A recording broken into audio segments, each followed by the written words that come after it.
Mateus, no capítulo 3, versículos de 1 a 12, fala sobre um homem que Deus escolheu para preparar o caminho do Senhor Jesus. Né? Ele que é uma figura enigmática, né? Porque ele era um homem que tinha uma personalidade diferente, né? Ele que também tinha uma maneira de ser, que vivia pelos desertos, né? Andava solitário e ali ele ensinava as pessoas que iam ter com ele no deserto sobre o arrependimento, né? Dizendo, é-vos chegado o reino dos céus, então arrependam-se. E ali ele ministrava, né, o batismo do arrependimento nas águas no Rio Jordão. Então, esse homem, né, ele tinha esse chamado por Deus, como diz lá em Isaías no capítulo 40, né, que voz do que clama do deserto, preparai o caminho do Senhor, endireitai as suas veredas.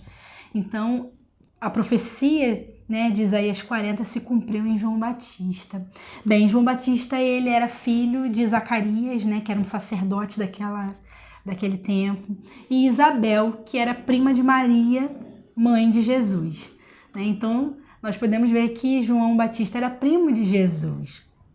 Então, ele que foi promessa de Deus a esse casal, porque eles já eram avançados em idade e não tinham filhos, né?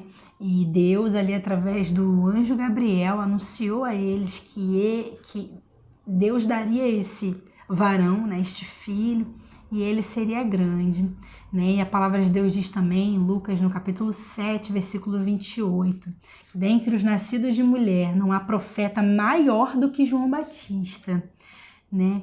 E o menor no reino dos céus, ele é maior do que João Batista. Então, aqui está dizendo, né, que dentre todos os profetas que Israel já teve, João Batista foi o maior. Olha que responsabilidade, né? Olha que ministério importante, a relevância, né, do ministério de João Batista e o que ele disse, né, tem a ver, né, com o Evangelho. Então aqui também, né, fala, né, que aquele que através de Cristo, né, ele que inaugurou ali o reino, né, o reino dos céus através da sua vinda, todos aqueles que estiverem ligados neles, por menor que seja, a Bíblia diz que é maior do que João Batista. Então vamos ver, né, aqui dizendo, né, no versículo 4 fala que João tinha sua veste de pelos de camelo e um cinto de couro em torno de seus lombos e alimentava-se de gafanhotos e de mel silvestre. Então aqui, né, esse perfil diferente que ele tinha, né, e aqui falava que todos, né, iam ter com ele Jerusalém, em toda a Judéia, em toda a província adjacente do Jordão. Então, mesmo ele solitário no deserto, né, ele alcançou, né, toda ali aquela região, né, de Israel através do seu ministério, através da sua mensagem, né, trazendo uma mudança de postura ali no meio do povo de Deus. Então, as pessoas iam ali, eram batizadas por ele no Rio Jordão, confessando os seus pecados. Que interessante, né? Quando Deus chama uma pessoa e ali ele se coloca, né, para pregação, né, para falar a mensagem de Deus e alcança os corações, gerando arrependimento, mudança, né? Que obra maravilhosa, né? Então, João Batista, ele se colocou ali, né, diante de Deus para mudar ali a maneira como as pessoas estavam lidando com o seu pecado, né? E ele veio, como diz a palavra, para preparar, para que quando Jesus se manifestasse, as pessoas já estivessem ali, já sensíveis, né, à mensagem do Evangelho. Então, aqui fala, ele disse assim, mas vendo ele muito dos fariseus e dos saduceus que vinham ao seu batismo, dizia-lhes, raça de víboras, quem vos ensinou a fugir da ira futura? Então aqui, né, tá mostrando que, além da multidão, também os religiosos daquela época, né, os fariseus, os saduceus, né, os escribas, os mestres da lei, doutores da lei, eles também iam lá para ouvi-lo, né? Para saber o que João Batista estava anunciando, porque eles reconheciam que João Batista era um profeta, né? Era um profeta de Deus e que ele estava falando algo importante da parte de Deus. Mas esses homens aqui, eles foram duramente repreendidos por João Batista. Por quê? Porque eles se escondiam atrás da religião. Quando João Batista disse, quem vos ensinou a fugir da ira futura? Né? Então eles estavam vivendo aquilo que se diz o efeito colateral da religião. Né? Infelizmente, o efeito colateral da religião é esse. As pessoas ficam achando, né, que elas estão ali salvas, né? Elas são intocáveis, né? Elas estão ali agradando a Deus porque elas estão ali cumprindo os seus ritos, as suas leis, as suas obrigações e tá tudo bem. Mas o interior deles aqui é revelado, né? Através, né, de João Batista dizendo raça de víboras, chamando a atitude deles, né, como serpentes, pessoas perigosas. Produzir, pois, frutos dignos de arrependimento. Então a mensagem que João Batista estava falando ao povo também era os mais altos, né? Era para a figura religiosa daquele tempo. E ele falou assim, produzam frutos dignos de arrependimento. Eles não estavam produzindo os frutos perfeitos do judaísmo mais.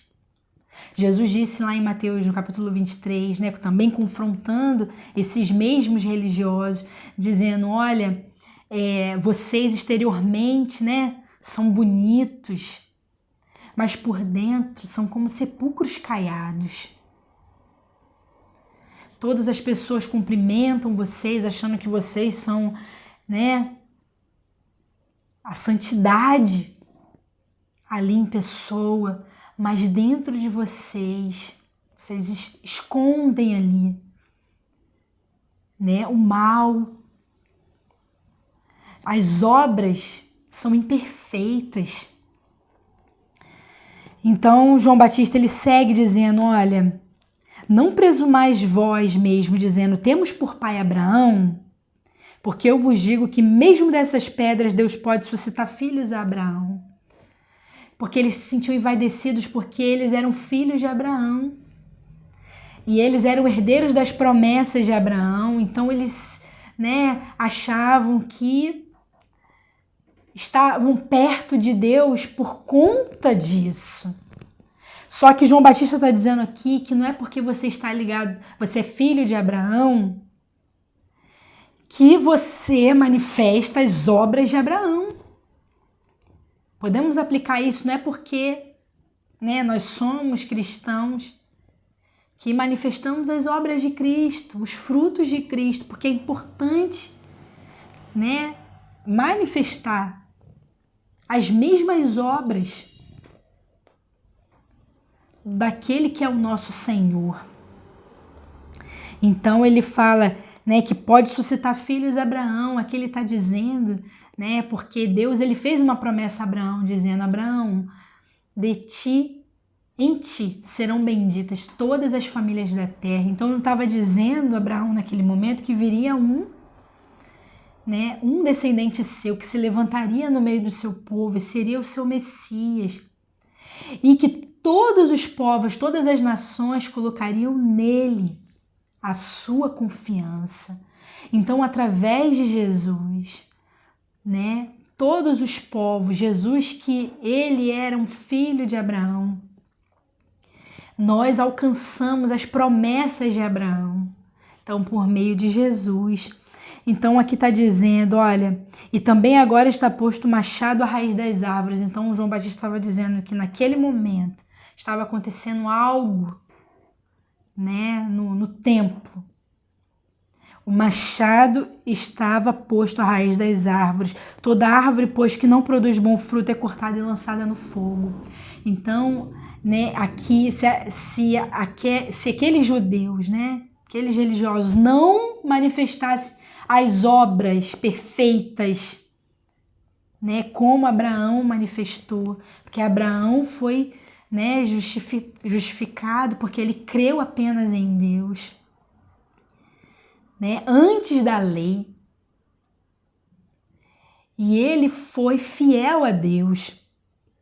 Então, se eles não produzirem as mesmas obras, serão cortados. E essa palavra, ela está ligada ainda nos dias de hoje, porque Jesus, ele não quer ninguém ligado a ele sem que dê fruto. Ele fala isso em João no capítulo 15. Toda vara ligada em mim que não dá fruto, ele corta. E aquele que está dando fruto, ele poda para que dê ainda mais fruto. Né? Ele usa, né, essa simbologia, né, das plantas para nos alertar, para nos ensinar que precisamos fazer as obras de Deus, as obras de Cristo. Então ele começa a falar, né, sobre esse, né, que iria se manifestar. Eu, em verdade, vos batizo com água para o arrependimento, mas aquele que vem após mim é mais poderoso do que eu. Não sou digno de levar as suas sandálias. Ele vos batizará com o Espírito Santo e com fogo. Né? Aqui está dizendo que Jesus, né, ele viria com um outro tipo de batismo, né, que complementa esse batismo do arrependimento, porque mais à frente esse batismo, né, esse ritual, se tornou prática, né, da igreja.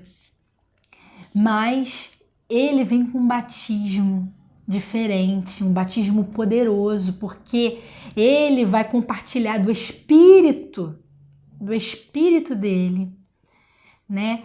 Para o quê? Para fazer o crente ser submerso no poder de Deus, para fazer as obras com poder. Porque Jesus, ele sabe, né, que o homem por si só, ele enfrentaria muitas dificuldades para fazer a obra de Deus. Então ele compartilhou do seu Espírito para que as obras fossem feitas, né, sem desanimar, com autoridade, com poder, com unção. Então ele está falando, né, com esse batismo com o Espírito Santo e com fogo. Ele viria. Jesus é o batizador com o Espírito Santo. Que nós lemos lá em Efésios, né, que ele é o penhor. Né? O penhor é aquela marca, né, de que aquela propriedade ali tem um dono. Né? O selo da promessa. Então, esse Espírito Santo, ele ali, né, na vida daquele que serve a Jesus, ele capacita, né? Capacita com dons, né? Que nós vamos aprender lá no livro de Gálatas, né? E Coríntios também fala sobre os dons do Espírito Santo, que vem para o quê? Para a edificação ali da igreja, né? E aqui ele ainda continua falando sobre esse, né, que viria após ele. Olha, em sua mão tem a pá e limpará sua eira e recolherá no celeiro seu trigo e queimará a palha com fogo que nunca se apagará. Aqui João já estava entrando, né, em escatologia, porque aqui ele está falando sobre o momento final, né, da humanidade, dizendo que ele tem essa autoridade, né, ele tem a pá e limpar a eira, que era o lugar ali de malhar o trigo, né? E essa plantação no mundo, né? A eira representa o mundo e a palha representa os justos, aqueles que foram justificados em Cristo Jesus. E a palha são os ímpios, né? E o destino deles, que aqui está dizendo, é com o fogo que nunca se apagará. Então aqui fala sobre o destino final, né? No juízo final, o lago de fogo e enxofre. Né? Essa é uma mensagem bastante importante dentro do Evangelho. Uma mensagem que não pode ser desprezada, precisa falar, porque ela é uma mensagem que desperta, né? Que nos tira da inércia, para entendermos verdadeiramente a nossa posição dentro do reino de Deus, né? Que nós não podemos ser como esses religiosos que eram confrontados, escondidos atrás de uma religião e que não produz os frutos dignos de arrependimento, não produz o fruto daquele que é nosso Senhor, os mesmos frutos. Porque senão seremos, né, como a palha. O destino para todos aqueles que rejeitarem, né, o Evangelho de Deus em Cristo Jesus. E eu deixo com você essa palavra. Essa foi a pregação de João Batista, uma pregação muito importante e muito ali decisiva naquele contexto que Israel estava vivendo, a preparar o caminho para Jesus Cristo. Amém.